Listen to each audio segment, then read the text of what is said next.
Hi, this is Jason Klamm. I'm the host of the Comedy on Vinyl podcast. We've been doing the show since 2011. Thank you for listening. If you're new to the show, which I assume you are, or if you're just going back to one of the first... Hi, this is Jason Klamm. I'm the host of the Comedy on Vinyl podcast. We've been doing the show since 2011. Thank you for listening. If you're new to the show, which I assume you are, or if you're just going back to one of the first two episodes of the show, you're going to be a little thrown off. And that's because we originally thought the concept of the show should be that we talk while we play the records. I have no idea what we were thinking. We're not the first podcast to make this mistake and then correct it when it comes to certain types of media, but I do notice that a lot of people in the last few months, especially as our audience has grown, have started to listen to these episodes, either going back again or starting from episode 1 and not quite knowing what they're getting themselves into. So I just want to give you a heads up. The next hour or so is us talking over a comedy album, and it's clunky. That's at best. You know what? I would even recommend just go ahead, skip to episode 3. That we always cover these albums again because we get different people's perspectives on them. You can listen to these, go right ahead, but this fair warning that it's a very, very strange format and something that we're not going to do again unless we're trying to abuse ourselves. So, yeah, well, thank you very much for listening. Enjoy our many other episodes, and yeah, if you listen to this one, I hope you can manage to enjoy it. Thanks. Women can't drive. Let's face it. Right? Am I right, fellas? Yeah. Accidents.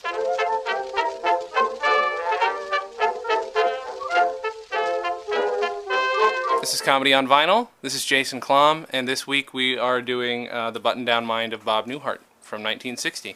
With me is Dan Gomiller. Yo. Ari Jarvis. Hello. And recorder contributor with a very sore voice, Mike Worden. Hello. That's very good. So yeah, I don't know. Bob Newhart's one of my favorite comedians. And Me too. yes, it's also Ari's. Dan? I enjoy him thoroughly. All right. Although I didn't learn about him, like I didn't really hear it until you started playing me some stuff. So I hadn't really heard him before. Did I play you records? What did I do? No, you acquired some MP3s. I acquired some MP3s. That's a very PC way of putting very PC way of putting it, yes. So, yeah, we just realized, though, that the three of us don't really know this album as well as we know his other stuff, like the, somebody help me out. The Sir Walter Raleigh bit. Yes, the complete button-down mind. But this is his first album. We'll just start, I'm going to start this up.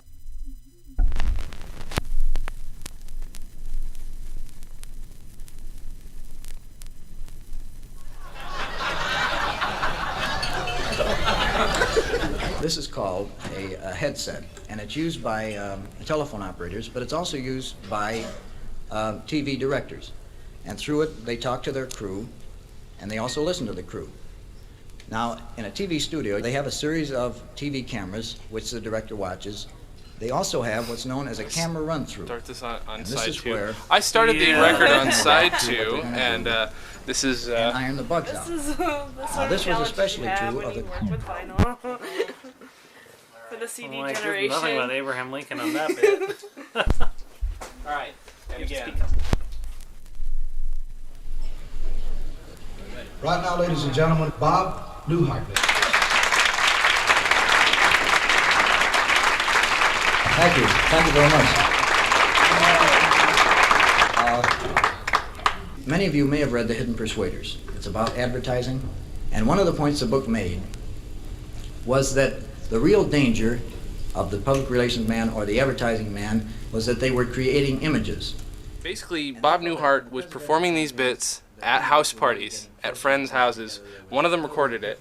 It made its way up to a producer's house at Warner Brothers. This Warner Brothers producer called up Bob Newhart and said, so, I want to come to your next live show and record it, see if we can make a record. And he didn't do any live shows. He was a certified public accountant at the time. And so he sets one up in Houston, and they record it like 2 weeks later, and it becomes the biggest selling album of the year. Something like that. That's pretty amazing. Mm-hmm. But, yeah, I don't know. This kind of comedy I don't think you can do anymore because now it's considered too quaint. I think that's ridiculous too, though, because I just love the sort of abstract.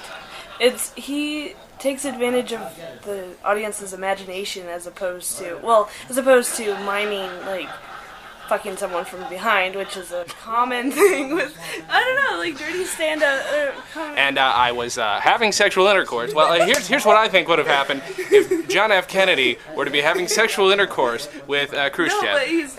Would have gone a little something like this. No, because Bob Newhart would have been... Bob Newhart would have done it like JFK is calling up, who's Marilyn Monroe's husband? Joe DiMaggio. Yeah, Right. and trying to avoid. That's true. Hey there, Joe. Yeah, you had a good evening? Oh, that's good. You sitting down? All right, that's good. Yeah. I'm surprised you can, Joe. Oh. That's why I love him. It's like it's a very 60s humor, though. Sure. Like, I mean, I don't know, I feel like audiences are much more jaded now. Sure. And they want to hear anger, they want to hear this, they want to hear that. Pushing the envelope, which technically he was, though. Sure. Because, like, some of his stand-up where he's talking about his wife and his cats. There's one sketch he has where he's talking about getting his cat fixed. Mm-hmm. And it's like, he makes so many, allusions to, male, like, human genitalia. And right. Now it's like, if you messed with that, I would act the same way. And, right. He is pushing the envelope for the time. Sure. Oh, I mean, And now we're so... People don't get it that you can push the envelope thematically, which is not a word. I just push the envelope in how you can pronounce thematically. You can push the envelope thematically, but you don't have to do it necessarily with your language, quote unquote. Right. Or you can do it with language, the way George Carlin did. You just don't have to be an asshole about it. Yeah. I guess I'm old-fashioned too when it comes to comedy. Swearing's not going to impress me. You just have to do something with it. Yeah, fuck that noise. I would be curious to hear, like, people I work with that like comedy, what they would think of this album. Mm-hmm. Like, would they understand it? I'm sure they would laugh. Sure.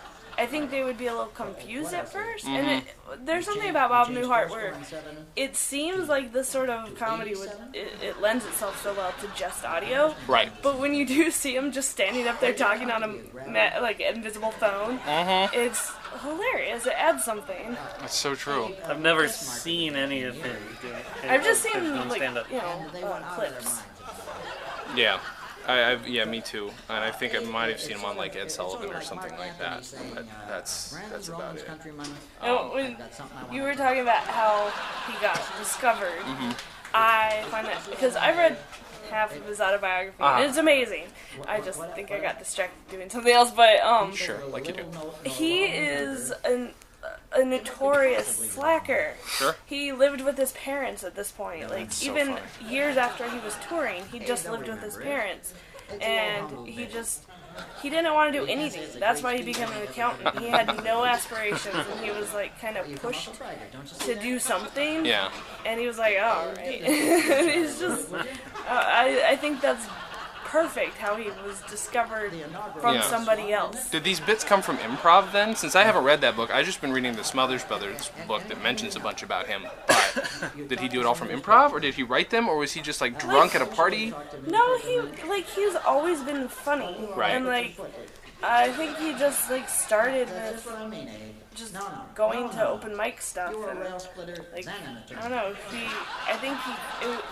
He seemed kind of like a closet comedian. Yeah. Like, he wasn't ashamed of it. I think what happened, he didn't want to make it a big deal because people would make him do stuff. Sure. He didn't want to actually perform and travel and everything. He just, it was fun. It's weird for this, like, just because from what I've been reading in the book, just getting a reminder of how much, like, the Smothers Brothers broke ground, and I'm talking about it so much. We are going to do that next week, I think, next podcast. But, like, they broke so much ground eventually. It took them so long to really get to where they were, but he again was, like, he broke records, like, literally. It did. Oh, hold on. Sorry. Yeah, we're at we're in the middle of a track, so we didn't really, it doesn't matter. But, so I'm sorry, that was really exciting for everybody at home. But, where was I? Yeah, he broke records because he was actually in the top 10 with a comedy album, and nobody had done that. And then that's when people started to see the potential. And the book's pointing out that folk music, the popularity of that was coming to a head. comedy had proven that it could, be big, and then so the Smothers Brothers sort of rode both waves so they could do really well. But I don't know, it's just that a guy that wasn't necessarily a radical, it could still make it to the top at that time. I don't know what that He says. wasn't at all, because he was also, he was a CPA for the military. Was he really? When he was in, I think it was Korea? Uh-huh. But he never left the States. Right. And it was so funny, because he would, they would go, to California, Mm-hmm. and him and these two other guys that they all worked together, and they'd just stay in the hotel, and they wouldn't do any work at all. Funny. And then they would just, get room service and stuff and just feed off the government. That's hilarious. And then they'd be like, well, I guess they were discovered at one point. But it's like, they didn't Where's get Bob much. Newhart from? Where do you Chicago. He's Yep, from Chicago Chicago. originally. So, Yep. was he part of that? Because 50s was Why don't you take it was away? the Second City started in 61 or 62. Right, and then Nichols and May, I think, were both, Yeah. so... Yeah.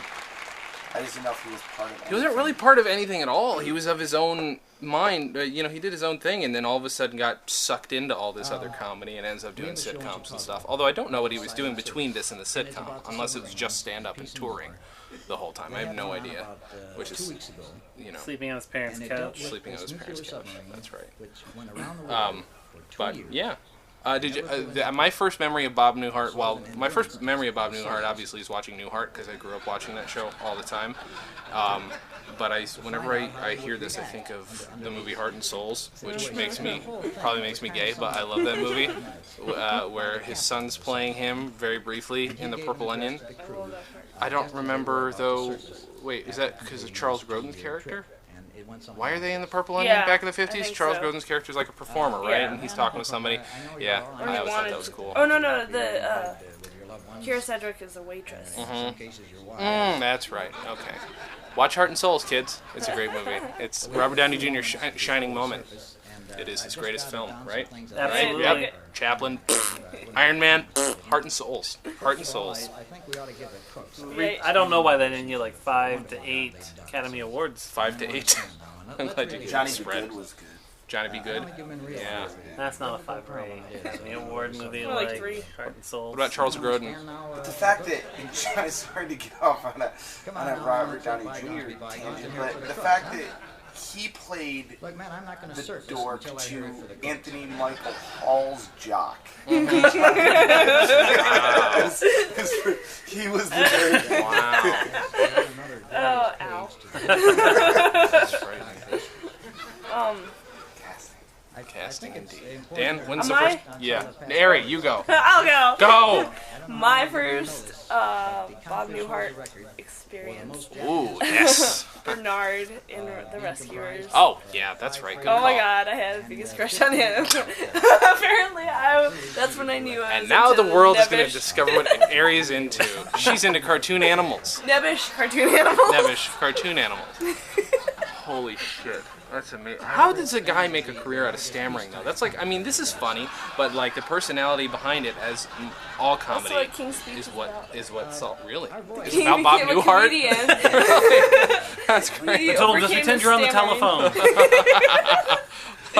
Hello, Hitler. Yeah, Adolf. Yeah, this is the king. Yeah. So, I don't know. I got nothing. But Well, the first thing I heard was the tobacco one. tobacco one's amazing. Facts. All about Sir Because- Walter Raleigh. And it's not in this room. From what I recall my grandma Windsor saying, is that I'm distantly related to Sir Walter Raleigh, so Yes. I think that's why you played it for me. Oh, okay. And that's why you're insulted every time you hear it and you get angry at Bob Newhart. Grow people. Newhart! Dan But I has a just vendetta. love it. So when are you going to kill him? Next time I see him. We've opened Oh, the all right. torpedo tubes. That's we've looked better. I've got a plan that's been in the works for like 20 years now. Maybe kids our age wouldn't understand this humor because It's they been don't have over 2 weeks, imagination. man. I think that's what my movie looks like most of the time. If you We're just damn Really? lucky that I know the submarine is up there. There's definitely On the back of the A L. baseball and punching bag, so that would be your brain. And I thought that was a chart. It was kind of a chart. It's a chart with an airplane. Chart with an off of airplane. it, see. You might want to Humorous. explain it. There's the album, of course, being called I'll The show it to Button. the microphone. Take a look. Does that look good? Is that okay? So it's called The Button Down Mind of Bob Newhart. The back of it is a profile of Bob Newhart. His brain area has been vivisected into very coarsely drawn sections about Abraham Lincoln, which is on this, of course, which we just listened to. We didn't listen to it, but it was there. Submarine, a baseball, a chart. What's the air? Oh no, that's airplane because he's an airplane guy at one point. Wright He's brothers. yeah, sure. Marketing for the Wright brothers. Yeah. Oh, right. That's on. Okay. And then there's a car horn, and then a welcome mat, which is related to the welcome mat salesman, which is not on here and doesn't exist. But I think it would have gone a little something. All right. Let's see. Yeah. Okay. So do we have of his 3 favorite shows? I know Bob's my favorite. Elf. And that's not true. Elf? That's your favorite show? Yes. That's your favorite Bob Newhart show? Oh, poor Ari. Elf Newhart. Elf Newhart. That is not a show. Elf Newhart show. I like the first one. I don't ever know which is which. I assume Newhart's the second one. Newhart's the second one, the Vermont one. The first one, yeah, is probably a much better show. Bob I know Newhart it by show. the wives. Yeah. Can you? All right. Actually, I heard the track stop this time, so we'll give it a second. Good job. And we're on the last track. The best one! Yeah. With last track being the third one. Right. So merchandising the Wright brothers is next. That's the Since second none of one us I know ever this heard. album, that is the second one you ever heard. All right, well then we'll actually give this one a listen for a second, and then I got thinking about inventions. Now, inventions today are handled entirely different than they were, say, 100 years ago. They set up new product corporations, they have sales promotion firm, and they look at the invention in a business-like way. And this got me to thinking, supposing the Wright brothers had gone to a new product corporation to market their new invention called the aeroplane. I think if they had, a guy from the sales promotion firm would have talked to him on the phone, something like this. Hello, who is this, Orville? Where's Willard? Wilbur, I'm sorry. And he'll be on late at the bicycle shop all week, huh? Listen, I talked to the guys here at the office, and we're real excited about this thing. We really think you got something. Well, we got a couple questions. I think you pretty much agree with us that the only way to make any loot on it is to start booking passengers as soon as possible. Yeah, well, we may pick up a little on the baggage gimmick. So this is the second one you ever heard? So I stole this MP3 too. Yeah. And played this for You you. acquired. I acquired the MP3 and played it for you. I think in every one he does this every time, where if no matter what historical figure he does, I mean he's being irreverent, which is like that was the key then to sort of like exactly. You're appreciative. Yeah, but like every time he does it, he makes sure and twists their name into something much more conversational. Yeah. That's Walt. For Walt. Walter Raleigh. Yeah, and I don't know. That's the key to the whole thing. think Baby. Baby. That's right. One of my favorite parts of his is because I always think about how We're gonna talk about Bob Newhart's her favorite parts of Bob Newhart. Go ahead. I'm sorry. the butt. Maybe we could No. Maybe two Because classes, one with a I'm a writer, so I try and get as honest dialogue as possible when I write. And at first it bothered the crap out of me that he repeats whatever they had said. Right. And it took me a long time until that became just funny to me. Right. And that adds a layer to the joke where it's like, you know, he would have had to say, like when you talk on the phone, you don't repeat their entire sentence. You don't. I do. Still a pet peeve. It's weird with phone sex though. So you So put your what pants where? is in your- Okay. So your hand is there, okay. You want to do what tonight? Reinforces. It's It's all in the brain. I think if phone sex existed between JFK and Marilyn Monroe, it would have gone a little something like this. Yeah, you say you're gonna do what to me? He didn't do impressions. That But he was always insulting. does that, like, the Chicago, he makes the Chicago accent even more emphasized. That's true with And every. he kind of like makes his voice a little higher. Yeah, somehow turns everybody middle America. Yeah. And it works so well, but to know that that's funny That's why makes it's him funny. sophisticated. Someone from England talking to Sir Walter Raleigh on a phone with a Chicago accent. It's just, I don't know, totally irreverent. You're right. Oh, it's good. All right, well, that's already the halfway point of the album, so we got to flip it over. So as we flip this album over, ladies and gentlemen, we're going to take a break, have a little urination time, Yeah, pee. and we'll be back with you in just a moment. I love me, I love me, I love myself to death. I love me till I'm all out of breath. I stop at every slot machine that I should chance to pass and give myself a hug and squeeze as I look in the glass. All right, we're back. Thanks for joining us again, even though you didn't experience the Gap. Dan, have you ever experienced the Gap? I have a jacket from the Gap. You have a jacket from the Gap. No, wait, no, that's from Old Navy. Old Navy. Well then, I'm a liar. you're useless. I've never experienced the Gap. Dude, when I listen to you guys' podcast, I actually pause at that point Just and go to bathroom. feel like you're Feel like there. I'm a part of it. And now you're part of it. I am a part of it. I went pee just like I do, but it feels special now. Good. I'm glad that somebody does. That's very nice. I seem to have a very, I shouldn't be afraid of the Gap, but I'm very intimidated by the Gap. Are you? Because when I was Back on this. when I was little, my family couldn't afford Gap clothes, so it was like when I went to the mall, it was like we don't go in that store, and so it's translated still to my life now. I go in the Gap, but it's like it's not like out of my range, but I'm just like no, I can't. When you go to buy it. England, you can't ride the subway because you No. get freaked the fuck out. You're like, Mind the oh. Gap. Ah. Is that what happens? I feel bad. You should. I like They the don't workers serve there, your they're nice. kind there. I know. Banana Republic. Wave at them from Can you do outside. your I'm fine Banana Republic because I didn't have one in my mall when I was Right, growing up. right, So that right. one's fine. What about Baby Gap? I don't have any kids. I don't. Right, but if you did, And let's say, so you feel more comfortable there? I would probably be okay with Baby Gap.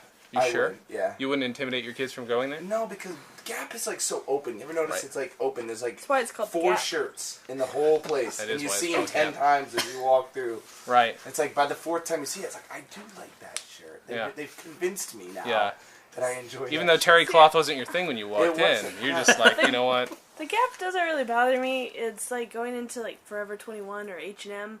It always feel like somebody's gonna come over to me and say, "I'm sorry, I think you're in the wrong store. Yeah. They don't have any clothes your size." I always feel really ashamed being in there. That's sad. But I'm laughing anyway. I have formulated since college. I have formulated a rote answer. If anyone ever does come up to me, I'll say I'm buying for a friend. Oh, Ari's sadness. This is a new podcast. That is its own podcast. And that's Oh yeah. So far we've gone to deep places on both podcasts. yeah, it's some real. Wow, this is amazing. What is Speaking it? of For a deep places. comedy podcast. Yeah, right. The back of this record is not that interesting. No, not at all. I read it. It's kind of boring. The guy's trying to be funny. Like when I people thought- try and write about comedy and they try and be funny, it just doesn't usually work. Wait, who wrote The Social Network? Aaron Sorkin. Okay, so not Dan. Not Dan Sorkin. Not Dan Sorkin. No, this man who's very I was likely. like, whoa. That would have been a completely different In fact, this is what all he jacket submitted. liner would have been completely different. In 1960, Bob Newhart recorded a podcast. And then you hear ding, ding, ding. Oh, And then there would have been a bunch of lies in there. yeah, yeah. Oh, who would have played him though? Who plays Bob Newhart in the movie? Oh God. I mean, I guess we could just go to Jesse Eisenberg's twin, Michael Cera. No. And, no. I think he'd be a good one. He would. Hey, Wilbur. But he would need somebody, because even though he's nebbish and stammery, Yeah. he's still got this self-possessed, I think, well, I don't know. It's kind of like Jesse Eisenberg. There's How this kid who you know, does improv Asperger's. at UCB, does ASCAT every Sunday night, named Chad Carter. Mm-hmm. And he would make an amazing Bob Newhart. Chad, if you're ever going to listen to Listen. this, you'd make a great Bob Newhart. Keep that in mind. Yes. We're casting right now. Amazing. Right now, only Mr. Internet listens to this. Yeah, Great only call. Mr. Internet, but we've written the script. Yes. We're writing it right now. I'm writing it right now. What was it? Is The it Bob gonna be, Newhart script, yeah. Is it going to be based on his life, or we're going to do Aaron Sorkin it? Are we going to... Yes. Yeah. Yeah. I think it's I think we're gonna base Fantasticize it on Aaron Sorkin's life. It should be like Bob Newhart. Bob Newhart as Aaron Sorkin. All right. We're gonna lie big. Yeah. I don't know where to go with that at all. I think about now is the time to start the next one. All right, yeah. The next album. This begins with the cruise chef landing rehearsal. This one's particularly good, and I don't think anybody here other than me is familiar with it. This is called a headset, and it's used by telephone operators, but it's also used by TV directors. And through it, they talk to their crew, and they also listen to the crew. Now, in a TV studio, they have a series of TV cameras, which the director watches. They also have what's known as a camera run-through, and this is where they kind of walk through what they're going to do and iron the bugs out. Now, this was especially true of the Khrushchev landing. A lot of people don't know that Khrushchev landed a day ahead of time. And he kind of walked through what he was going to do so that they could set the cameras. And if you had been in the control room, you would have heard something like this. All right, Jerry, cue the plane. All right, have a plane come down. That's the way. All right, have a plane land. All right, taxi. All right, Jerry, have him stop on the chalk marks if you can. All right, he's going. That's all right. He's going past it. It's all right. All right, camera one, get in tight on. But I want to see a plane try to land on chalk marks. chalk marks. After listening to that first side and realizing he doesn't ever have, and this is again, it's one thing about comedy that I like, especially like Monty Python. The more I think about it, there's no needed. He doesn't have a punchline at the end. He's like, okay, you do that and get back to me. That's usually how he ends it. Yeah. There's no Talk punchline. Tuesday. Exactly. It's not like it doesn't need to be like. It doesn't need to be a punchline for what he's doing. That the act itself is what it is. It's about the journey, not the destination. Ooh, thank you, Dan. It's almost as if he's pitching this as a sketch. Yeah, definitely. It's like he's like, okay, guys, this is gonna be a funny I'm sketch. like, You know how this happens, Exactly. and then this happens, and this happens. Well, this is why it's funny. And then he just goes on. He's like, now these are the things that we could say in the sketch, and it doesn't have to be like, as you said, like there's no punchline because it's like, all right. If you were in a writer's room, people could take this for the next week, and then they would find the punchline. Here it is. Yeah. Exactly. Oh. Well, that kind of just goes back to the fact that he was just telling these jokes at parties. You don't need a punchline for those kinds of jokes because it's just do your thing, and he does it, and everyone starts laughing, blah blah, and then it's he doesn't need to finish because everyone starts drinking and talking among themselves. It's But he's also got a good time limit. right. Yeah. I mean, If you're not gonna have a punchline, then you should have a time limit. yeah. I mean, each side of this is 22 minutes or so. So I mean, he's getting 8 minutes out of this, which most people wouldn't be able to do now without it hitting it over the head every time. He finds right. Yeah. Thank you. But he finds the. I'm not gonna say finds the funny. I hate when people say that shit. I've never heard anyone say that. You've So never now heard it's gonna that? be The funny. Whenever I hear that, say I'm the gonna be funny. like, Jason says that. No. Ari is a bitch. That is all everybody needs to know. God damn it. That just comes from him performing it, though. It's like you learn where the jokes are, even when it's not funny. You learn where. Oh, there it is. There's the laugh. I didn't know that it was funny in my head when I wrote that. Right. And then he finds it, and he knows where it is. But the idea that he could do this bit right now, I'm sure he had a little practice, but he did not have practice in front of people. No. That this works so solidly, fucking on take one. I don't know what that means, except for there's a reason it shot that quickly up the charts. It just, I don't know how a phenomenon like that doesn't happen that often, except for now. He was the Justin Bieber of his day, is what I'm trying to say. Well, I think the thing is that a lot of what he talks about. Is he Canadian? No, thank Christ. Thank Christ. No. Chicago's kind of close. That's really cool. That is There's a true. little bleed through. But a lot of what he talks about tends to have some sort of marketing or PR kind of influence on it. Sure.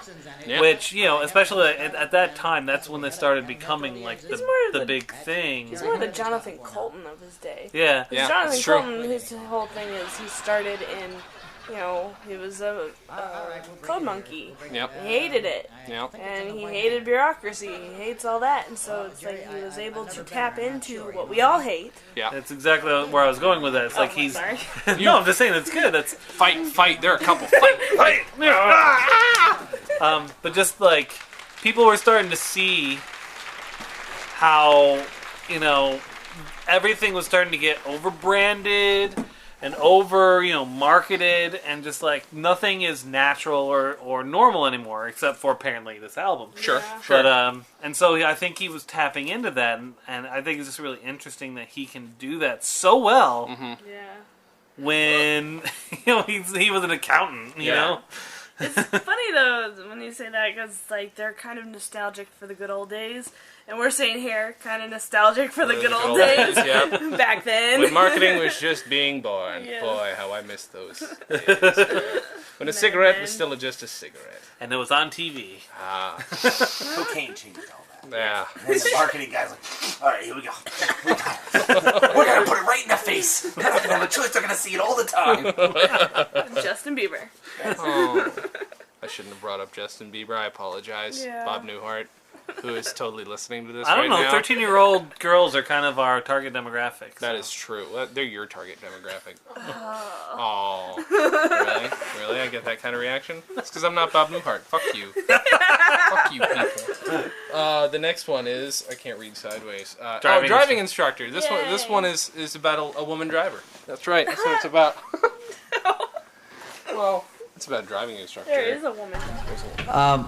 As I said, there was a thing in the paper tonight about documentaries, and I've had an idea for a long time for what I think is a wonderful documentary, which has everything. For instance, you go to work, you come home at night, and you never really think about it. It's mechanical, it's routine. But there are a group of men who every day, when they go to work, never know if that night they'll return, because they face death in 100 different ways. And I'm talking about America's driving instructors. And I'd like to present the first episode in the new TV series called The Driving Instructor. Now, I'd like to have you picture, if you would, this is a car. I'm the driving instructor, and seated next to me is a woman driver. How do you do? You're Mrs. Webb, is that right? Oh, I see you've had one lesson already. Who is the instructor on that, Mrs. Webb? Mr. Adam. I'm sorry, here it is, Mr. Adams. Just let me read ahead and kind of familiarize myself with the case. How fast were you going when Mr. Adams jumped from the car? 75? You could possibly sell this show. Yeah. I'm surprised they haven't yet. Yeah. Put her in a bikini. Yep. So she can drive covered in grease. Because I can totally see that being, the Beverly Hills driving instructors with all the girls on there, texting and. It's just weird to hear him talking about TV documentaries. He's obviously talking about what are now termed reality shows, and you don't think about how much documentary stuff was happening then, Alan Funt's stuff, Candid Camera, and all that crap. Yeah. But then they must have been doing much more that we don't see now because it never survived tape or film. But it's probably very similar. Yeah, exactly. So yeah, I don't know. You don't think of it that way, so I feel undereducated. Well, you are, so sorry. I think it's interesting, a marked difference between his comedy and comedy now is that he is always being somebody else. Right. Like, it's not, my mom said this, or, my girlfriend does this, or something. Right. He's not him, and I was thinking about this because you were talking about, I don't remember what I said, but you said, I'm reading the Smothers Brothers book, and it has a lot about Bob Newhart. Right. And it's funny because Bob Newhart's book has a lot about other comedians. Yeah. And then, when I met Carl Reiner, he only wanted to talk about Smothers Brothers. That's so funny. So it's comedians, there's that old, not adage or anything, but they say that they poach other comedians' jokes. Sure. It's not so much that, it's they poach each other's stories. and they're like, "This is hilarious" because they appreciate other people's stories, Right. and they want to get them out there or something. But yeah, There's a couple comedians out there, stand-ups now. Nick Kroll is one of them. He who does. Do you know Nick Kroll at all? Yeah, he does. He's a character-based guy, but his is more. Not like Newhart didn't encapsulate characters like you were saying. He didn't like do voices and stuff like that. But Nick Kroll and some of these guys are doing the voices, and they're actually going off where their stand-up is completely character-based. It's not I'm standing up here and telling jokes at you. It's this is the character and this is the situation and imagine this, which is funny. It's a different way. It's it's making like the sketch type of stuff. Yeah, it's a more active way of doing observational humor. Yeah. In a totally different way that isn't just it doesn't get belabored by your character. So he's not like it's not right. It's not 50 minutes of Bob Newhart observing shit. It's 50 minutes of Bob Newhart as this character observing shit and 6 different characters doing the same thing. It's not all, I guess, entirely observational, the cruise ship thing, but I mean, it's timely at the time, so, yeah. I think if I ever did stand-up, I could do it this way a lot easier. Coming from, like, acting, musical theater background, it'd be easier to, like, if I have a character and it's written out, I'm performing the character. Sure. If you don't laugh, you're not laughing. You're just not laughing at the character. Yeah. You're right. That's true. I mean, there are plenty of, like, dead spaces in here because, A, these people have no idea who this guy is. And B, the setups are just that. They're just setups. And, like, you maybe can't see the potential in all of them at first. Like, the Wright brothers, okay. Well, the Wright brothers, but this. Yeah, when at first you're not really sure where he's going to go with some things. But by the time, he reaches the end, it's just like, this guy's ridiculous. It's so random. Oh, fuck you. Who says that? Fuck you, I don't say that. He looks really young on this cover. That's because he is. He was He looks young. a little bit like Bing Crosby. He's right out of the army. He's got the buzz Haircut cut and still. everything. That is so fucking funny. We don't have Wikipedia in doesn't front of look us, so like I don't know what he did after this. I don't know like how stand-up led to. Well, I know how stand-up leads to TV shows. I get that. But, like, he must have been doing a lot of variety shows since those were Probably the thing to do. Unless he had other shows we don't know about, because I mean, Betty White had a show back in the '50s nobody talks about. Yeah. And even the Smothers Brothers, they had a pilot. Betty They White had a naked show. pictures that nobody talks What? about. You haven't seen those? No. Naked pictures. Betty White was hot when she was young. All Yeah. right, I need to find these. I'm was. sorry. I have a thing for old women. No, but because the Smothers Brothers, they had a show before the show. They had a pilot, a sitcom, where Tom was an angel.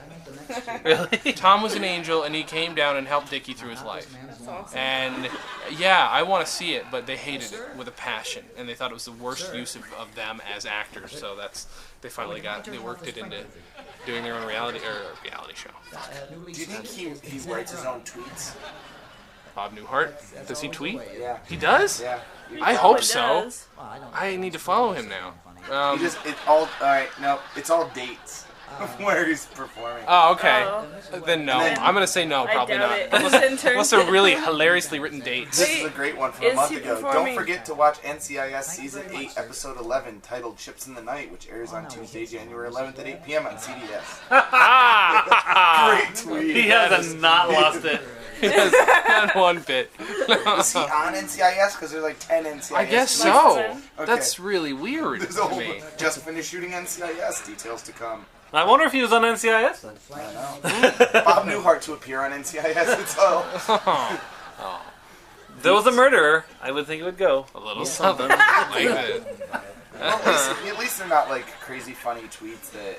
I mean, he's plugging himself, which is great. Sure. Yeah, You don't want to see, actually, it's probably his marketing PR firm. Yeah, exactly. ironically enough. That's okay. That's the reason for Twitter. Then, okay. That's all he I does. just didn't want to see like really funny like. Bobby Baby. tweets that- Yeah.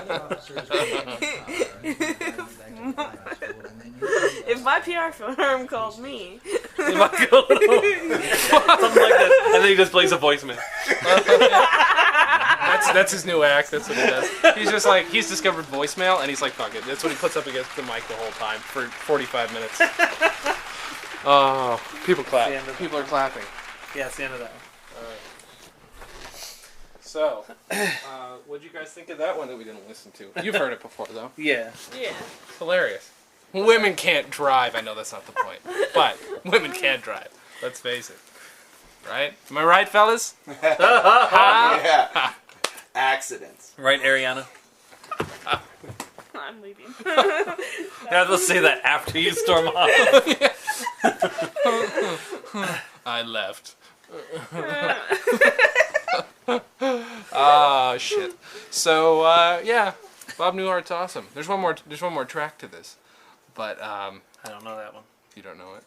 Nobody will ever play baseball. Well, that tells you right what's gonna happen. I mean, I don't know who's pitching it, but I'm hoping it's Abner Doubleday. I'll pitch it, but cheap. Well, I get it. All right. Well, let's do this. Maybe it'll have a little. Maybe there's some Cooperstown relevance. Hey, Cooperstown. Because Dan and I are from near Cooperstown. That's the name of the town. Near Cooperstown. Cooperstown adjacent. I got thinking about baseball and how games are marketed today. You know, you go to a game manufacturer and they figure everything out and decide whether the game is right for the public or not, and then they market it. And it got me to thinking, supposing Abner Doubleday had called one of the game manufacturers with this new invention of his called baseball. Now, I think a phone conversation would have taken place something like this. Hello, Olympic Games. What can I do for you, Mr. Doubleday? You've got a game. How many couples? 18 people? That's a hell of a lot of people. Well, the ideal game is, 2-3 couples, come over to the house, they get a little smashed, and, you can't play it in the house either. See, you got two things right there against you. See? All right, tell me about it. All right, you got 9 guys on each side. Yeah. And you got baseball. That's your comment, Dan? Yeah, baseball. Oh, baseball. Baseball's boring. It is boring. So he calls up THQ and he says baseball. It takes 18 people. So it's online game. One more pika. Is it just me or Bill Cosby did the invention of basketball. That's and then, true. Didn't Andy Griffith do the invention of football? Yeah, he did. Do you think that was like they were doing rock, paper, scissors to see who gets to do what sports? It's So just ended a up with requirement. hockey. It's a requirement. Some But does that Justin mean that Bieber ended up with hockey. that's the ones they enjoyed? We know which sports which comedians enjoyed. Yeah. Gilbert Gottfried did curling. So there's this rock! That's all I got. That's all it was. That's all it was. And then he left the stage. And everybody was angry for some reason. Yeah. I don't know why. Like, screw you guys! Is that what he said? Yeah. Oh.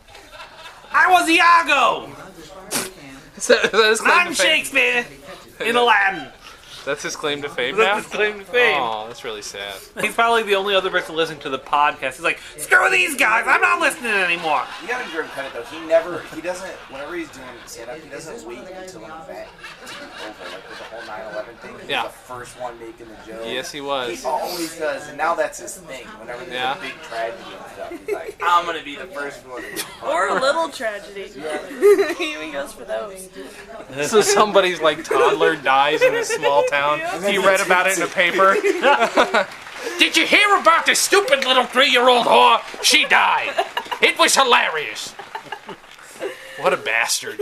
Gilbert Gottfried, if you're listening, I hate you. Oh, that's not Unless you want to come be a guest on our podcast. Yeah, unless you want to be a guest. The album's over already. Wow. We were so busy making fun of Gilbert Gottfried, we didn't get to hear him talk about baseball. Who, Gilbert Gottfried? No, Bob Newhart. Oh. Newhart. Yeah, Well, that was a shorter one. it is a lot shorter. Final thoughts on the album, kids, and why people should listen to Bob Newhart. Because he's amazing. For history. Yeah, it's almost like a history lesson because he does explain certain aspects that hopefully you would then go and research the actual information later. Yeah, if you didn't already have an idea, because you do need a cursory knowledge of everything he's talking about to understand why it's funny. If you don't understand the basics of the Wright brothers and understand there weren't toilets on those first planes, it's not going to be funny. And then boys and girls, if you don't want to go educate yourself, Yeah, right. you can listen to him because it's hilarious. Mm-hmm. That's exactly true. But Some I think people, that's what they listen to. is that why they listen to for. humor? Sometimes. Yeah? Yeah, Not Dan sometimes. though. No. Dan does it for the sake of education. He doesn't. He can't read like normally. He can't read unless he listens to a comedy album first. All the facts that I get too come from comedy. Is that true? I believe it. Yeah. Yeah. Yeah. What have you learned because of that? Well, Dane Cook's taught me a lot about religion. Has he? Yeah. Has he? That there is Tell no me a God. lot That's He what has he's his taught greatest me. hits album out. Like, there's a greatest This is hit. the greatest hits Dane Cook album that Fuck. came out. It was on the new release Oh, section. God. I'm like, oh my god. Well, he invented the super finger, Mike. So that's funny. That's a joke. He did. It's one middle. It's a middle finger with an extra finger. See, and that means fuck you more. Right. That's his thing. God. There are stickers that. Oh God, I could go for an hour on how much I. Let's not No. concentrate on how much we hate Well, Dane. But he'll sell a lot of copies and you'll still never meet anyone who admits they like him. Right. It's amazing. I know It's plenty of people who amazing. say that they like him. He's a And bag. it makes me feel weird that they do. Well, like, I'm curious about, because, okay, this woman who was at my work, my boss is a comedian, and she does stand up, and this chick who was always brown-nosing, but anyway, she's gone now. She died. She was making a point about how she hates Ellen. Just hates her because she doesn't push the envelope, because she's too PC, which I don't really agree with. But Did she see the whole lesbian thing in the 90s? right? But I think there's a line between clean humor and just too PC or like Sure. not trying to make a point. And it's like, you know, I'm a big fan. I mean, Eddie Izzard swears a lot, but he's pretty clean. Yeah. And Ellen, Bill Cosby, Bob Newhart, and it's like we watched some, you know, Comedy Central Presents and stuff just to see who's out there now. And a lot of them just aren't funny when they're just going for the gross out. Or, Right. Like, and because you and I have had conversations in the past about what is comedy. And Right.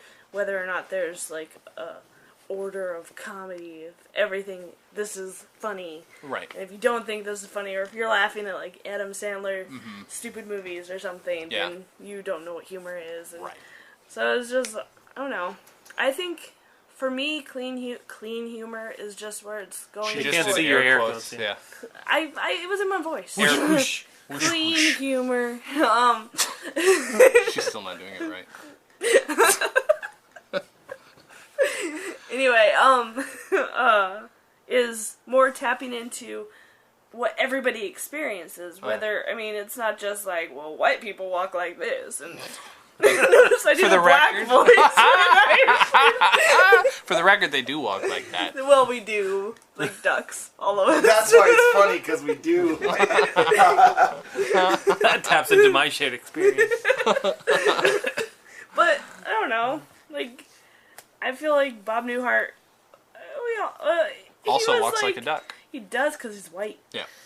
Like, he was making fun of women in the last one, but Sure. he was also just making fun of this woman. Right. And it's like, Yeah, I feel like everyone can kind of identify with, oh, marketing is changing. And Sure. I think you can also you can identify with how he writes his jokes, because it's like, this is how people talk when we're having a discussion. Can you imagine if somebody was actually trying to pitch this to something, and this is what the conversation comes up, and then he just talks because he's a very, very funny person, so it just comes out. The genius is that somehow works with just the one side of the conversation. He doesn't have to do two sides of his mouth, and that's I think that works better. Because, we didn't hear very much of the codfish? yeah, USS Codfish? yeah. Where, it talks about, I just love when he's saying, like, we're coming to the end of our trip, and I'd really like the first lieutenant back.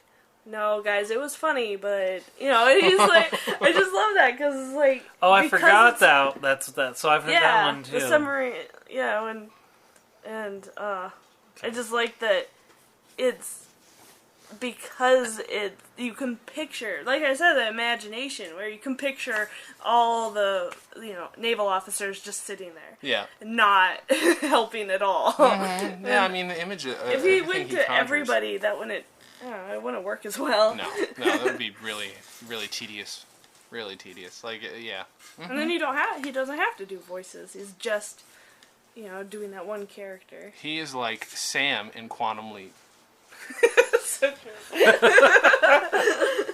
Comedy on Vinyl. I'm your host, Jason Klamm. With me, I was going to say, as always, is Dan Gomiller, but Dan Gomiller's here. Next week. Ari Jarvis is our first time, not last time, contributor, and obviously Mike Worden is our producer, recorder, and contributor with a hoarse voice. Everybody have a fantastic whatever day this is, and I apologize deeply. Look so good, but me thinks I'm just fine. Comedy on Vinyl is recorded at Fort Awesome Studios in Burbank, California. Follow us on Twitter at Comedy on Vinyl, and follow us on Facebook, or like us at goo.gl/V/S